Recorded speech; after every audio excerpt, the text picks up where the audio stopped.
دیریست که دلدار پیام نفرستاد، ننوشت سلام و کلام نفرستاد.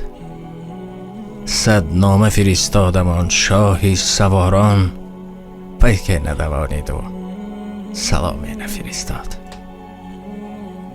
به همه شما سلامتی خواهان هستم و السلام علیکم. این برنامه جستجو است. شما کسی رو میکوبید، ما کوشش میکنیم او رو برای شما پیدا بکنیم. در این مدت چندین نفر رو پیدا کردیم.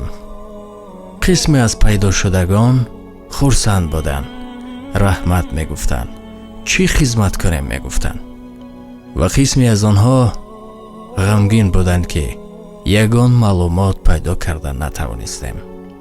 اما عزیزانم، دنیا به امید است. امید محرک زندگی است و ما نیز دعا میکنیم تا که خداوند همه گمشدگان را پیدا بکند، همه گمشدگان را زنده پیدا بکند، به نزد عائله خود برگرداند. وقتی برنامه جستجوی نام دارد، این معنی آن را ندارد که فقط گمشدگان را میجوییم.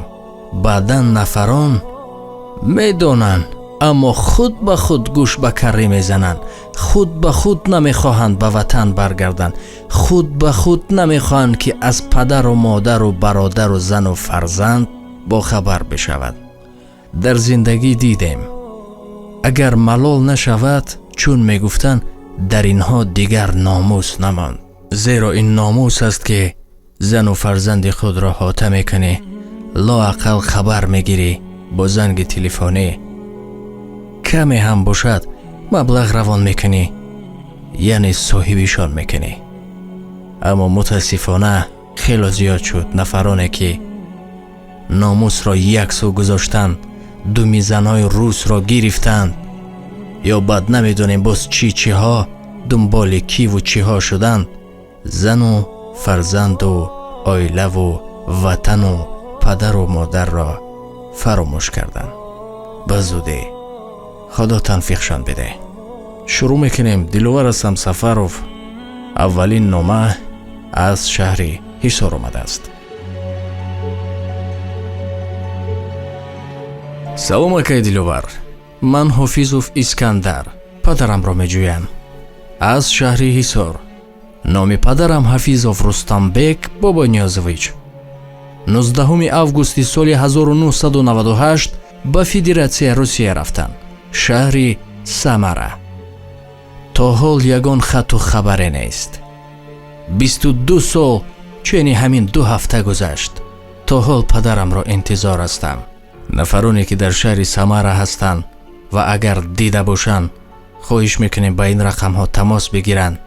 падар ки суроғ накард, фарзанд суроғ мекунад. متاسفانه یک راز پیدا کرده توانستیم.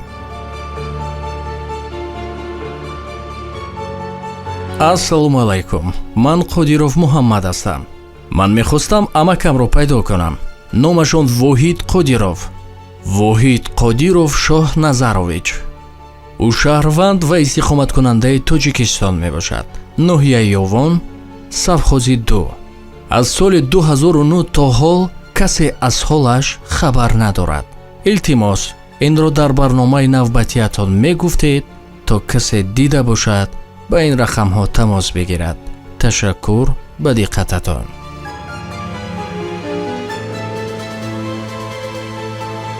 السلام علیکم اکای دلوار. ما با یاری شما نیاز داریم. با یک مادر زار چشمانش برای انتظار امروز شناس شدم و از شنیدن درد دل آن زن خواستم یاری دهم، اما حالا که در تاجیکستانم نمیتونم یاری رسانم. از این سبب برنامه جستجوی شما را دیدم و یادم آمد. این زن فرزند خودش را میجوید. سال 2012 به شهر تیومن فدراسیا روسیه روان کرده است. تا امروز از فرزندش درکی نیست. نام دارد جمعه فروخ. سال تولدش 1986 7 ایون. از ولایت سوغد است، ناحیه دیوشتیچ. акай диловар, ин зан ҳоло бемор аст. духтараш ва шавҳарашро аз даст додааст. дилаш пора пора аст. ягона орзуяш фаҳмидани ҳолу аҳволи писараш аст. мегӯяд аз ӯ як нуқта ҳам бошад маро бохабар кунед ки дар чӣ ҳол аст, зинда аст ё. набирагонаш роҳи падарро интизоранд. 8 сол инҷониб чашми ин зан дар роҳи фарзанд чор аст. лек аз дасташ чизе намеояд. агар иҷозат бошад ба ҳамин модар ёрӣ расонед. рақамҳо дар поён. ҳар касе ки дида бошад ё ягон маълумоте дорад ҳатман расонед.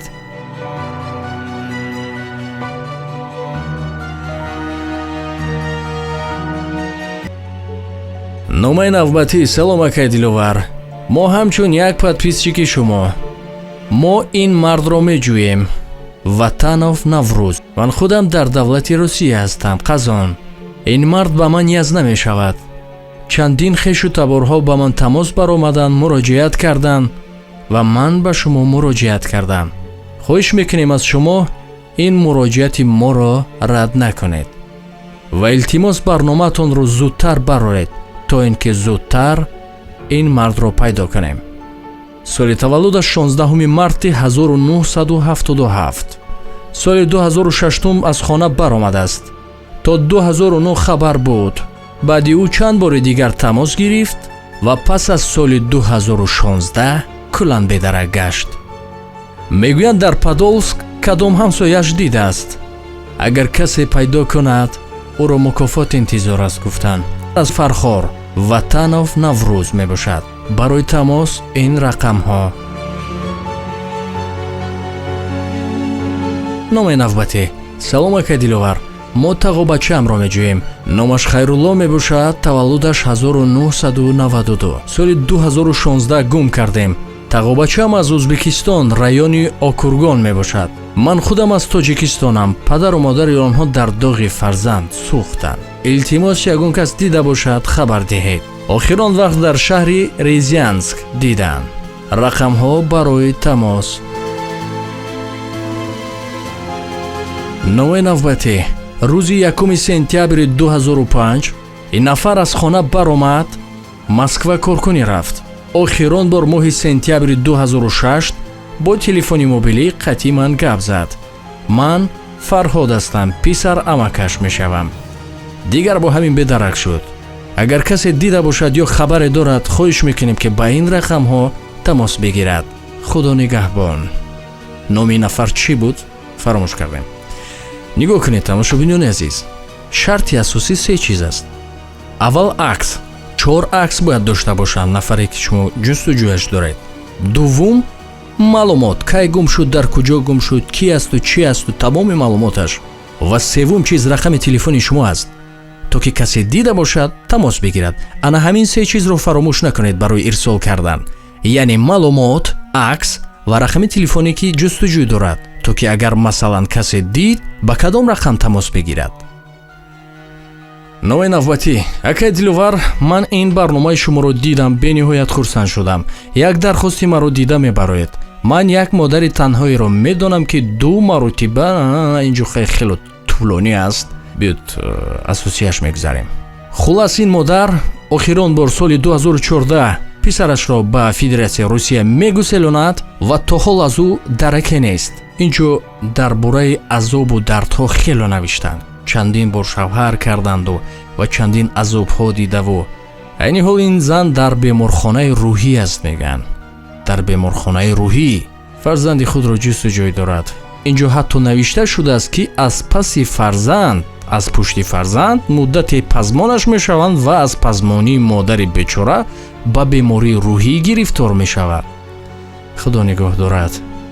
аз шумо хоҳиш мекунам ки шояд сабаби дарёфт шудани гумшудаи ин модари танҳо шумо бошед. ному насаби писар Фазлиддин Асалов. санаи таваллудаш 14 ноябри соли 1994. зода ва истиқоматкунандаи ноҳияи Рӯдакӣ, ҷамоати Мирзо Турсунзода, кӯчаи Коргар 15. модараш айни ҳол телефон надорад, аммо ба ҳуш аст. ман 1 ҳафта пеш бо ӯ суҳбат кардам. ин рақамҳои телефонии ман аст. номи ман абдураҳмон аст. умедворам ин дархости маро рад намекунед. агар нафаре дида бошад ё маълумоте дорад, расонед ки эй ҷавон, Фазлиддин ном дорад. Фазлиддин, охир модарат аз ғами ту касалӣ рӯҳӣ шудааст аз интизорӣ. ҳам ба ҷуз ту дигар касе надоштааст. лоақал занг бизан, номӯз кун, бедор шав. хеле давомашро худатон медонед. бармегардем номаи навбатӣ. ассалому алайкум ака диловар. я ищу своего дедушку. ин нафар бобояшонро меҷӯям. Аҳмадқулов Абдуқудус Абдураҳмонович. инҷо бо забони русия аст. як бора тоҷикӣ таҳлил мекунем. соли таваллуд 11 сентябри 1959. бобоям соли 1999 барои кор кардан ба Қазоқистон рафт, шаҳри Астана. охирон ҷои корашон дар Астана, паси бозори Евроазия дар Астана. дар стройка кор мекардастам онҷо.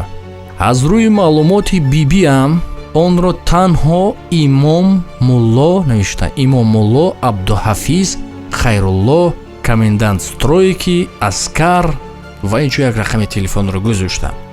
агар нафаре ин мӯи сафедро дида бошад, шояд хай инсон ки калонсол шуд хотира заиф мешавад.